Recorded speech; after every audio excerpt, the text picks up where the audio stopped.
Welcome back to the Road to Great Health podcast, where we discuss natural solutions to today's worst health problems. I'm Dr. Kevin Lenderman from Dr. Kevin's Wellness Clinic in South Louisiana, and I'm joined by my mentor, as always, Dr. Rob DeMartino out of Las Vegas, Nevada. Doc, we did it. We're back on the air. We did it, man. Tech problems and holidays in between, but we are back. Yeah. So it's been a couple of weeks, and I actually had to go back and watch our last podcast to remember what we talked about. I have slept since then, so my one brain cell forgot. The main thing that we wanted to begin with is last time we were talking about autoimmune, and I wanted to kind of recap our main point we wanted to get across. And so the main concept we wanted you guys to understand from that last podcast is the way we look at autoimmune is different from everyone else. Everyone else says the immune system is making a mistake and it's attacking healthy tissue. We say that the immune system is trying to help you clean up damaged tissue, but when it looks around, that's the only tissue that it sees. There's not enough good tissue. And so our concept with autoimmune is how do we make your tissue healthier? And when you do that, the immune system chills out. It says, okay, we're good here. Job done. And that's really the main concept. Doc, would you agree? Yeah, it has to change the focus of looking at the immune system as an enemy that's made a mistake versus there's a problem that it can't solve on its own. Right. And when we can help the immune system solve that problem, we see those antibodies go away. Because if you think of it from the other perspective, I think I used this analogy last time, we have the greatest immune suppressive drugs in the world, right? When people have transplants, these are necessary things. They're important for them because obviously that's not their tissue. We don't want them to reject it. Because we could take somebody's immune system down to zero if we really wanted to, but that doesn't make the autoimmune disease go away. That right there is all of the evidence that you need to say it's not that this immune system is overactive. It's trying to solve this problem, and it's not going to stop. Your immune system's like the Terminator, right? It's going to do the work until the job is done, right? And it's going to fix this problem. It's going to keep going, but if you help it solve the problem, then all of a sudden the problem goes away. The issue is that the target of what the conventional medical world thinks is causing it is not really what's causing it, and the problem is over here. And if we don't focus on the right target, no matter what you do, you're never going to get that fix, and the immune system will never stop. Yeah, and we got into some fascinating discussions about the mitochondrial DNA versus the nuclear DNA. And until recently, they didn't even know there was mitochondrial DNA. And you made a very good point that the mitochondria are damaged in autoimmune disease. And so, of course, one of the next main questions that we got was, okay, well, what is damaging it? And so we wanted to get into that a little bit today and talk about what are some of the main things that are damaging our cells and our tissues in 2025. And my gosh, the first thing I would say is just look around. What's not damaging? The list is shorter of what's not damaging us, right? Yeah, unfortunately, it almost feels like the deck is kind of stacked against you, that there's really no right you can do with any of this, that everything is going to hurt you, right? The food is bad, the lights are bad, the EMF is bad. And we have to come back to this idea that we are designed for 1,000 years ago. Right. We are not designed for this change that we have made really quickly. Yeah. Right. In evolutionary standards, this change has happened really, really fast. So we have to make sure that we're keeping that in mind of these different things, because right now, and this is all of us, right? This does not exclude you or me. We are all living the perfect lifestyle to cause autoimmune disease, which is why we're seeing it explode. Right. And you think about it, the human brain has developed over millennia, and we've only had light switches for 100 years. We've only had cell phones with blue light on it for the last 30 or 40 years. And so it's like we're living in an alien world that our brain and our body is not developed for. And so a lot of our treatment that Dr. Rob developed is how do we get the human body back in the situation where it was designed to thrive and be healthy and functional and strong and as good as possible. And so a lot of our treatment mechanisms are just how do we get you back there? And it is a challenge in 2025 to do that, because we get a short time to work with our patients, and they're out there, in this alien world the whole rest of the time. So it's a complicated process, but with the program that Dr. Rod developed for this, we're still able to get it done. And it's just an amazement of the human body that we're able to do that. And so, Doc, Yeah. what I thought we would get into first is let's get into EMF. You mentioned EMF, and so let's get into that subject today. And then on next week's podcast, I would like to get more into the light, the blue light, the red light, what all of that does. And so when we talk about EMF, describe what we mean by that. So EMF is short for electromagnetic fields, right? And naturally, the Earth itself creates an electromagnetic field, right? So when the Earth spins on its axis, anything that spins, think about like spinning a toy top, it'll create an electric field if it spins strong enough and fast enough. The Earth creates an electromagnetic field, and literally, it's what our body uses, our cells use to basically charge themselves. So at night, the electromagnetic field goes up and gets much stronger because there's no sunlight. So we're designed to sleep outside on the ground. It's no different than taking your cell phone and placing it on one of those induction chargers. So it doesn't have to plug in the port anymore, right? You just lay it on the induction charger and it charges the phone. That seems normal to us, but the idea of sleeping on the floor outside to charge ourselves is alien, right? We've kind of completely flipped things, like you said. So we're designed to be in that electromagnetic field and it charges our cells. But our cells are constantly looking for this field, right? Think of our bodies like a cell phone. We are looking for Wi-Fi, and we will connect to whatever Wi-Fi is there. So we're either going to connect what's naturally there, and the natural form of it keeps our cells healthy. They keep our cells charged. They keep our brain waves calm. Or we're going to connect to man-made electromagnetic fields. And it's an important distinction to make, right? Because there's electromagnetic fields that are good, and there's electromagnetic fields that are man-made, that are alien to us. And if we're connecting to those man-made ones, they infinitely damage our body. So what does that include? That includes cell phones. That includes computer equipment. That certainly includes Wi-Fi, especially 5G is significantly worse. Every time they go up a G, you and I see more complicated problems in our clinic. And the step from 1 to 2 to 3 to 4 sounds linear, but the step from 4G to 5G was a huge step in evolution of what was going to happen. I remember you guys asking me in seminars, like, what do you think is going to happen? And I'm like, quite frankly, we don't really know. Like, we're not going to know it until we're in it. Right. But which was in 2020, by the way. Nothing else weird happened Nothing, then, right? Nothing weird, dear. No coincidences there.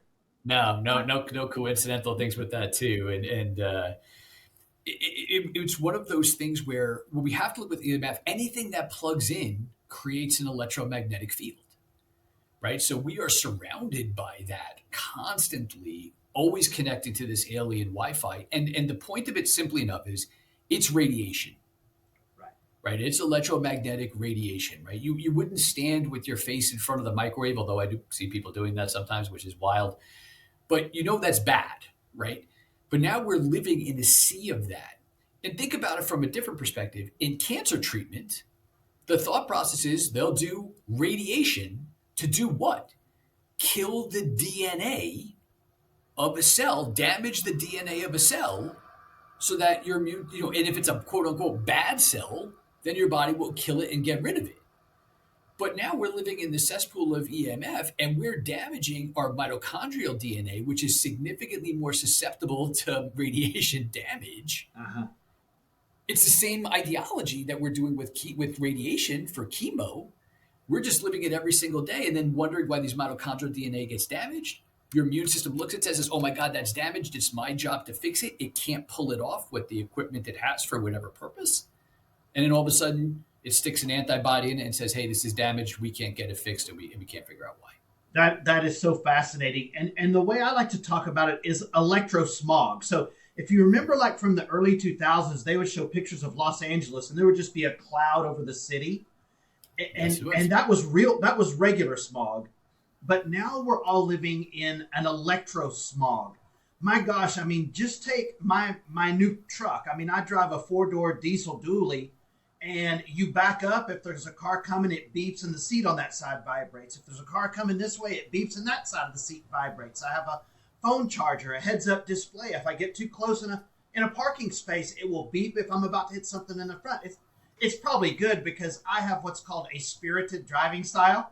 But you know, you're just a vehicle these days with all of the sensors and radar and everything that's going on in it. Just that by itself is a very high source of electromagnetic fields. And we spend an hour a day, some people driving to work and back, in those electromagnetic fields. I mean, my gosh, imagine what a Tesla is. You're sitting in the world's most powerful battery. On top of it. On top right? It's under you. Yeah. It's under you, right? It's not even in the front. Like, it's under you. Like, literally. I mean, we got to the point where we were going to change the couch in our house. And I went in there and I'm telling the guys, like, I don't want any electronics in the couch. And they're like, what do you mean? This one's got a phone charger. This one's got a refrigerator. This one's got the electric thing that puts your feet up. I'm like, I don't want any of that. I don't want to sit. Because now imagine you're sitting on your couch and your couch is plugged in. Most people's beds plug in, right? I had a patient the other day said, Doc, I'm super excited. I got a sleep number bed plugged in. I was like, you got to unplug that thing, right? Because otherwise you're sleeping in this field all night long. And we can get to the specifics of how electromagnetics hurt us, but being in those fields, it is 24/7. Our system never gets to rest. It never gets to heal. And we just keep accumulating this damage faster. It's just like working out. You damage faster than your body can rebuild it. You're going to end up in a bad way. Yeah, absolutely. And Doc, weren't you telling me a story one time that you had a patient that was having night seizures and it was where the power was coming in? Yeah, I had a little guy that I took care of and they thought he had pandas. And when we were checking him over, there was some infectious-y stuff there that we managed to get cleaned up pretty easily, but he was still having these problems. And it was actually his mom we were chatting one day and I kept telling her that this isn't making sense. These patterns don't fit because we talk all the time about finding patterns. And she said, it's the weirdest thing. We went camping last week and he didn't have any problems. And I said, well, tell me about the house. And she's like, oh, we just moved in. When? 3 months ago. Wait, 3 months ago is when this started. Yeah. So why didn't you tell me that? She said, I didn't think it was important. She says, all right, well, let's go to it. What happened was the bed that he was sleeping up against was where all the electrical wiring ran up and down. So his twin brother was in the room too on the other side, but he wasn't up against it. So he wasn't having any problems, but the little guy's head was in the field. And when we measured it, the field was through the roof. So I got them. I'm like, we're going to play a fun game. We're going to sleep the wrong way. A guy recruited his twin brother. Like, we're going to sleep the other way. And I had him sleep where his feet was. Didn't have the problem that night. Wow. So we had to make a solution to basically block that field. We moved some beds around, blocked that field, put some sensors in there to kind of handle that. And it never, ever happened again. So we don't realize like you said, that smog, that was a great example because you could see that. Right. And that was like, you're like, I don't want to go outside. I don't want to breathe that in. If you could see what this was doing around us, you would be horrified. If it wasn't invisible, we would have never let it happen. That's the thing. It is literally everywhere. And of course, they always come up with the studies that say, the studies say it's safe. Well, look, the U.S. economy is based on technology. Sponsored by AT&T. Yeah, it ain't going anywhere. Right. 70 to 80% of the research that's done by third parties says it's harmful to humans. Now, again, no research is 100%, but 70, 80% of it says it's harmful. And we know it's harmful in two very specific ways. The two ways that it hurts us is one, no matter what's happening in your life, you could have the greatest, calmest, best life ever. If you get exposed to electromagnetic fields, if you put your cell phone to your head to have a phone call, it will automatically put your nervous system into a state of fight or flight, even if there is no earthly reason for you to be in a state of crisis. Yeah. It tricks your nervous system to panic. Yes, and what he's talking about, this is not some sort of like out in left field. He's talking about science. The way your nervous system fires is you have nerves that have to talk to each other. Obviously, I mean, think about it. If I'm going to wiggle my big toe, first I have to think about it. It goes to my motor cortex. That sends that down the spine through all the peripheral nerves to the muscles, to the nerves to the muscles of my toe. Now, your thoughts are the same way. If you smell an apple pie and it reminds you of your childhood, there's millions, maybe billions of nerves that are involved in that communication. And what ends up happening, the way our nerves fire, is you have a cleft, a space between one nerve and the other. And what ends up happening is an electrical impulse comes to the end of this nerve and it opens some calcium channels. And when enough of that calcium sticks to the other side of the nerve, it creates an ion potential, and then that nerve fires. And so the electrical potential comes, it releases calcium, it tells that other nerve it's time for you to fire. Now, what research shows, and correct me if I'm wrong on this, Doc, it shows that it opens those calcium channels and just fires your nerves on their own. That's what electromagnetic fields do. Hello, anxiety, hyperactivity, depression, sleeplessness, you name it. And so it literally fires your nervous system. Did I explain that right? Yeah, that's 100% right. What they're called voltage-gated calcium channels, we call them VGCCs, and voltage-gated calcium channels get excited by electromagnetic fields, man-made electromagnetic fields. And when too much calcium floods into a cell, it's what we call an excitotoxin, right? It causes it to get overly excited, and it's a toxic poisoning effect to that cell structure. So we get too much of that fight or flight activity, right? Like you're saying, nerves need to speed up and slow down.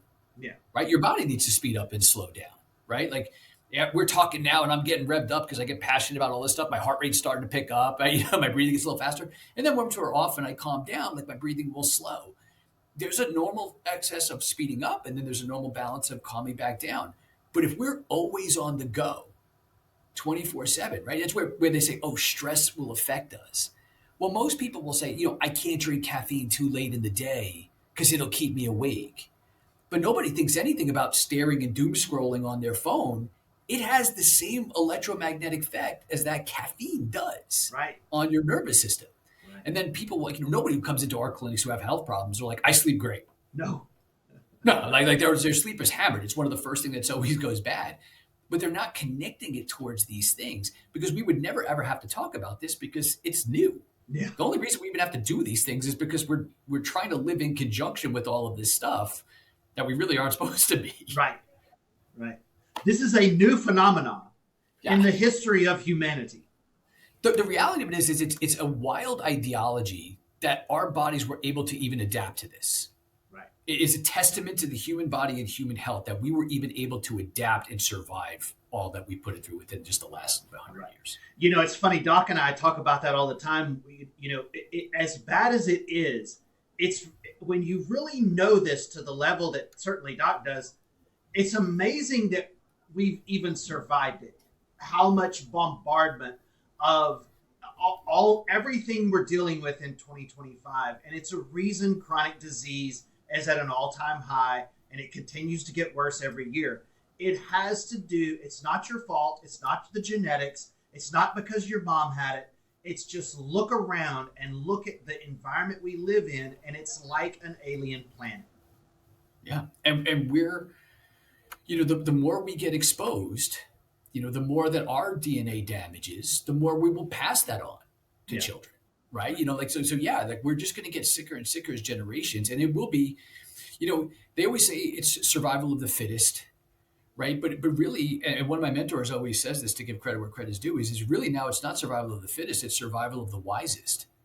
Right. We're not under life and death danger anymore. Right. It's not like we're being chased by animals where every time we step out of our house, like, when we stepped out of our caves, we had to look left and right and made sure nothing was going to jump us. We're wired for that.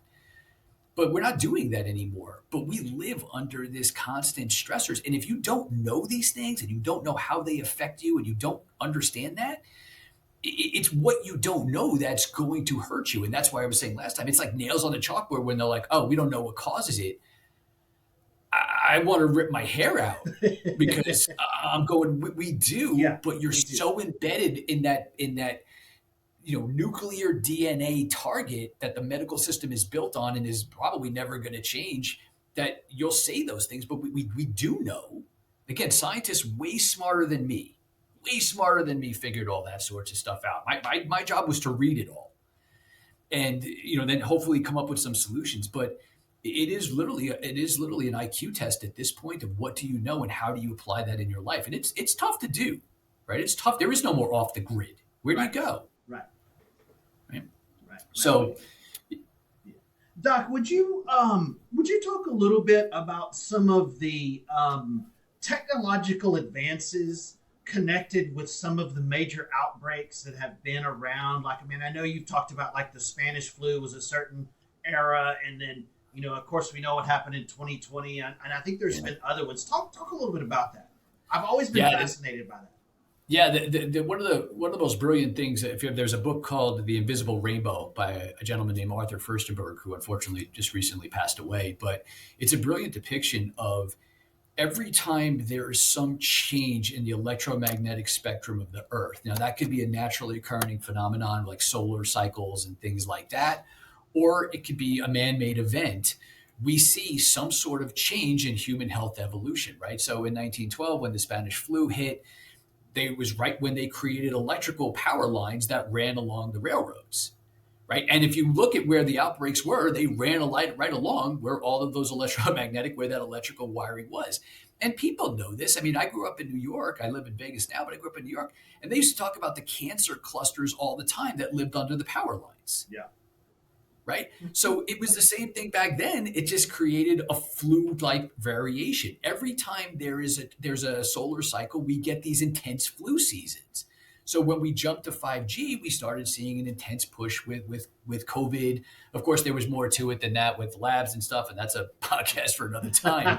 That'll be But our conspiracy podcast. Yeah. well, yeah, what was conspiracy theory and then turned out to be true, and nobody cared about Right. it except Exactly. us. Yeah. Yeah.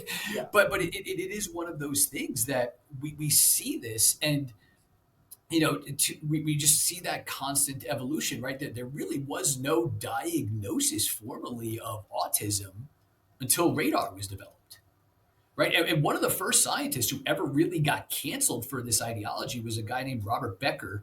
He wrote the book Body Electric. The government hired him to check a big satellite that they were going to put up in the Midwest. It was to control all their submarines and communicate with all their submarines, and they wanted to see if it would damage all the people.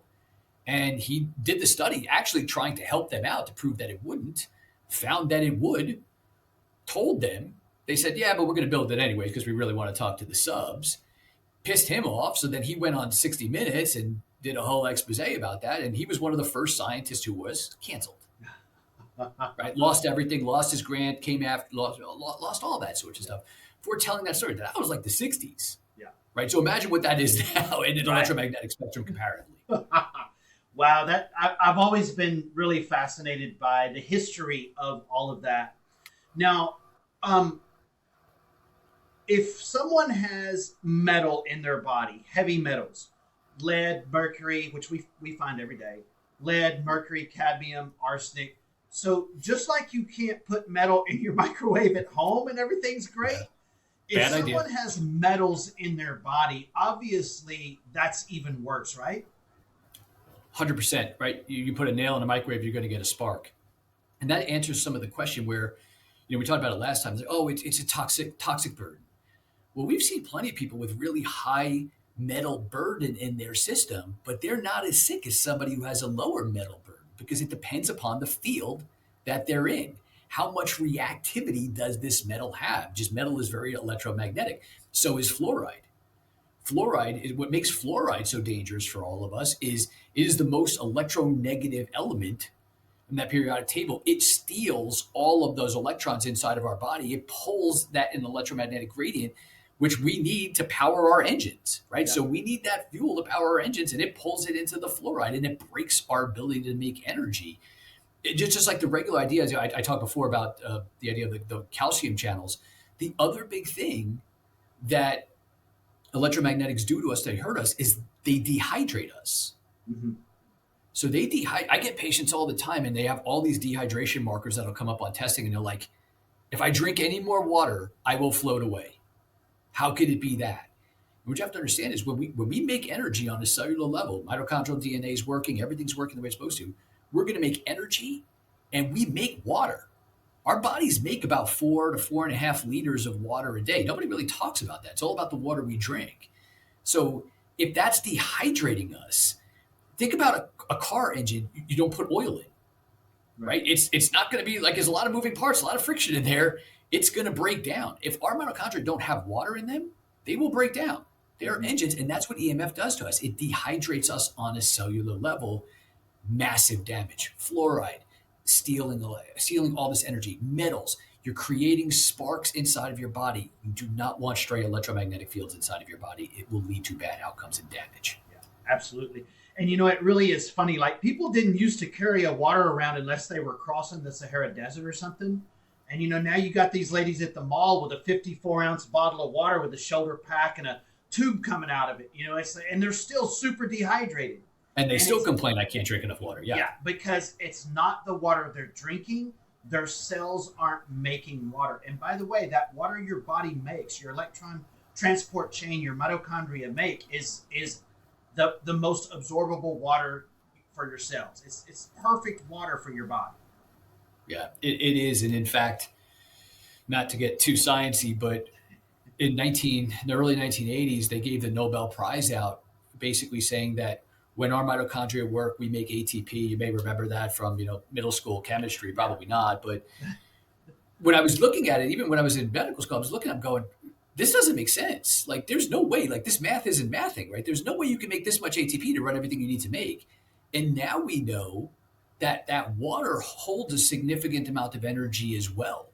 So the importance of that water to give our body energy on top of what we chemically make is a huge ideology. The guy who came up with that idea is the same guy whose science that they used to create the MRI machine, right? So there's no joke. So he was a brilliant guy. Again, just passed away fairly recently.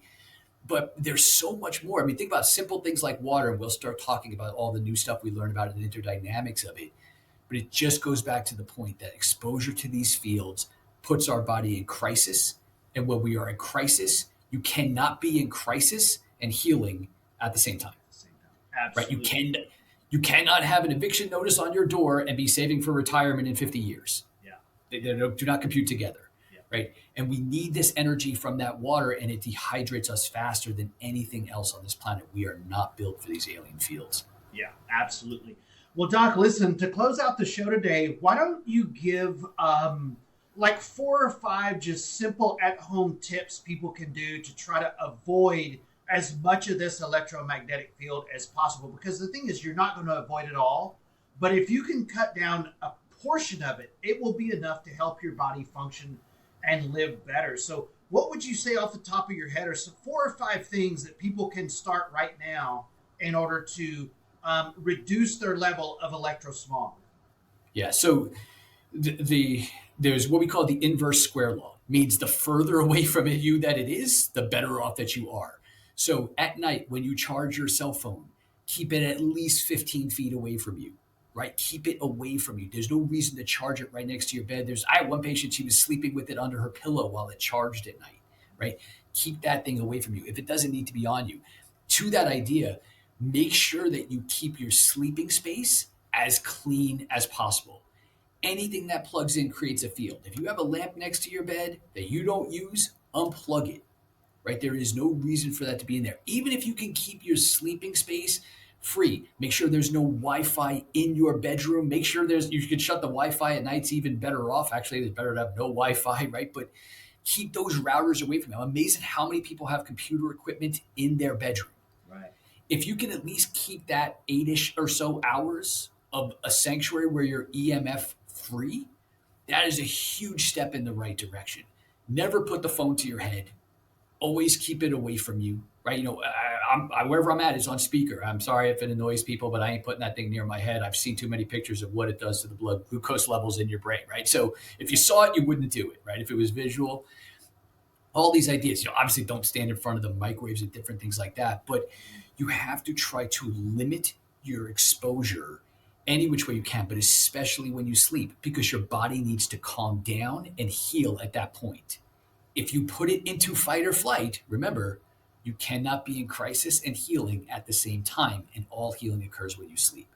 Make sure your sleeping space, if your bed's one of those sleep number things or whatever, unplug it. Right? If there's a TV in your room, unplug it. We'll talk even more about that with lights and stuff next week. What you don't need is unplugged. Wi-Fi shut off at night. No computer stuff in the bedroom. Use airplane modes on your phone. Be mindful of these things because they are invisible, but they are hurting. Absolutely. You see women putting their cell phone in their bra, and then, oh my gosh, she got breast cancer. It was from her family. It was genetics. It was not genetics. Yeah, right? no, it's always where those hot spots are, man. Yeah, absolutely. So, keep your cell phone away, charge it in the other room, turn your Wi-Fi off at night, try to limit your surrounding of electrical activity. I mean, so I got these guys, right? Because these are air tubes, right? So there's no wires near my head, right? Anything that's got Bluetooth, like the cars that you were talking about.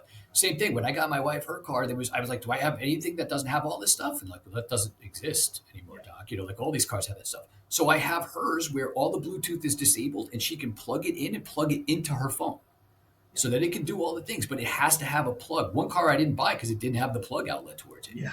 Yeah. So anything that's Bluetooth, you shut that stuff up. My kids make fun of me because of the way that these headphones look. I don't care, man. My brain is what got me here, right? So I'm going to make sure that the patients need it to work. So I have to make sure that it stays good.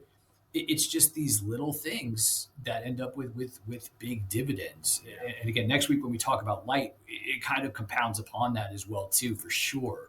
But just you'll be amazed when you become aware of it. You start looking around. It's all over. Yeah. Toxic blue light and electromagnetic fields are like a Mike Tyson 1-2 punch, and we are just bombarded by those. So next week, we're going to actually go into the way your brain perceives blue light, red light, lightness, darkness, and how all of that throughout the history of humanity from millennia ago until now has changed. And we'll give you some real world tips on things you can do about that as well. Doc, man, today was great. Once again. Fun ones. Yeah, fun ones. All right. Thank you guys so much for joining us. Don't miss next week's podcast. We're going to see you guys then.